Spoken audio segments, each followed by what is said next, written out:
আসসালামু আলাইকুম। সৌদি আরবে আপনার ইকামা নেই, তাহলে কি কপিল কিছু করতে পারবে? এ বিষয়ে অনেক প্রবাসী ভাই প্রশ্ন করছেন। দেখুন, বর্তমান সময়ে সৌদি আরবে হাজার কিংবা লক্ষেরও বেশি প্রবাসী ভাইয়ের ইকামা নেই। অনেকে এই সমস্যায় জর্জরিত। এখন আজকের ভিডিওতে আমরা সমাধান খুঁজব যে ইকামা না থাকলে কোন উপায়ে সৌদি আরবে আপনি বৈধ হবেন। ভিডিওটা কিন্তু অত্যন্ত গুরুত্বপূর্ণ আমার প্রবাসী ভাইদের জন্য। অবশ্যই বেশি বেশি শেয়ার করবেন।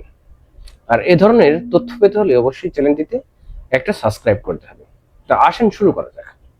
দেখুন, প্রথমত যাদের ইকামা এক্সপায়ার, কপিলের সাথে কোনো রকম যোগাযোগ নেই, বিশেষ করে তারা, আপনি চাচ্ছেন এখন অন্য কোথাও কাফেলা হবেন কিংবা কাজ করবেন, কিন্তু দুটি জিনিস আপনাদেরকে মনে রাখতে হবে। সেটা হচ্ছে, কপিলের সাথে যোগাযোগ না থাকা সত্ত্বেও যদি আপনার আর কপিলের মধ্যে কাজের যে চুক্তিপত্র এটার মেয়াদ থাকে, তাহলে আপনি কিন্তু কফেলা হতে পারবেন না। অন্যথায় কফিল আপনাকে টার্মিনেট করে দিতে পারে। সেক্ষেত্রে যদি টার্মিনেট করে, তাহলে সৌদি আরবে কিন্তু আপনি কাফেলা হতে পারবেন। সুতরাং কপিলের সাথে আপনার একটু যোগাযোগ করতে হবে এটার বিষয়ে।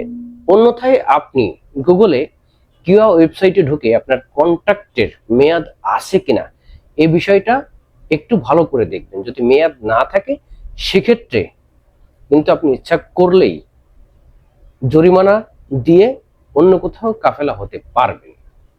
এখন বিষয় হচ্ছে, যদি ইকামা না থাকে, তাহলে কি কপিল ফাইনাল এক্সিট দিতে পারবে আপনার? দেখুন, অনেক প্রবাসী ভাই এই ধরনের সমস্যা আছে সৌদি আরবে, যাদের কপিল ইকামা করছে না, বসে আছে অনেকদিন ধরে, তারাও চাচ্ছে যে আমরা দেশে চলে যাব, কিন্তু ফাইনাল এক্সিট দিচ্ছে না কপিল। সেক্ষেত্রে কি করবেন? দেখুন, আপনার কপিল যদি আপনাকে ফাইনাল এক্সিট দিয়ে দেয়, সেক্ষেত্রে অবশ্যই কিন্তু ইকামা মেয়াদ বা ইকামা রেনিউ করা লাগবে। ইকামা না থাকা অবস্থায় কপিল কোনো মতেই আপনাকে ফাইনাল এক্সিট দিতে পারবে না। সুতরাং এই সমস্যার ক্ষেত্রে প্রবাসী ভাইরা এখন কি করছে, সেটা হচ্ছে কপিল ইকামা নিজের ব্যক্তিগত খরচ দিয়ে রেনিউ করছে না এবং ফাইনাল এক্সিটও দিচ্ছে না। তাহলে কপিল আপনার টার্মিনেট করে দিতে পারে। সেক্ষেত্রে আপনি চাইলেই সহজে অন্য কোথাও কাফেলা হতে পারেন, কিংবা আপনার টার্মিনেটের পরে যদি আপনার ইকামার মেয়াদ বাড়াতে পারেন বা রেনিউ করতে পারেন, সেক্ষেত্রে ফাইনাল এক্সিট নিয়ে দেশে যেতে পারেন। আচ্ছা, আরেকটা বিষয় এখানে ক্লিয়ার করব। দেখুন, যে সকল প্রবাসী ভাইয়ের দীর্ঘদিন, মনে করেন 3 থেকে 4 বছরের মতো ইকামা এক্সপায়ার হয়ে গেছে, দেখুন এক্ষেত্রে অনেক সময় কপিল কিছু করতে পারে না। কারণ কি? কারণ কপিলের সাথে আপনাদের চুক্তি থাকে না। দেখুন, একটা মানুষের যখন ইকামা অনেকদিন যাবত এক্সপায়ার হয়ে যায়, বর্তমানে সময়ে কপিল ও কর্মীর সাথে টার্মিনেটের মেয়াদ কিন্তু সর্বোচ্চ 2 বছরের মেয়াদে রিনিউ করা যায়। এখন কারো কারো ক্ষেত্রে যদি ইকামা কপিল না করে, সেক্ষেত্রে আপনার এই চুক্তি বা কন্ট্রাক্টের মেয়াদ উত্তীর্ণ হয়ে যায়।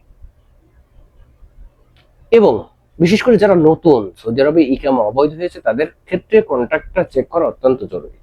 যারা 3-4 বছর আছেন, তাদের ক্ষেত্রে অতটা জরুরি না। সুতরাং তাহলে কি বুঝলেন ভিডিওতে, যে যদি আপনার ইকামার মেয়াদ অনেকদিন এক্সপায়ার হয়ে যায়, টার্মিনেট বা কিউয়া কন্ট্রাক্টের মেয়াদ ও এক্সপায়ার হয়ে যায়, সেক্ষেত্রে আপনি চাইলে অন্য কোথাও কাফেলা হতে পারবেন। নিঃসন্দেহে এক্ষেত্রে কপিলের কোনো অনুমতি লাগবে না।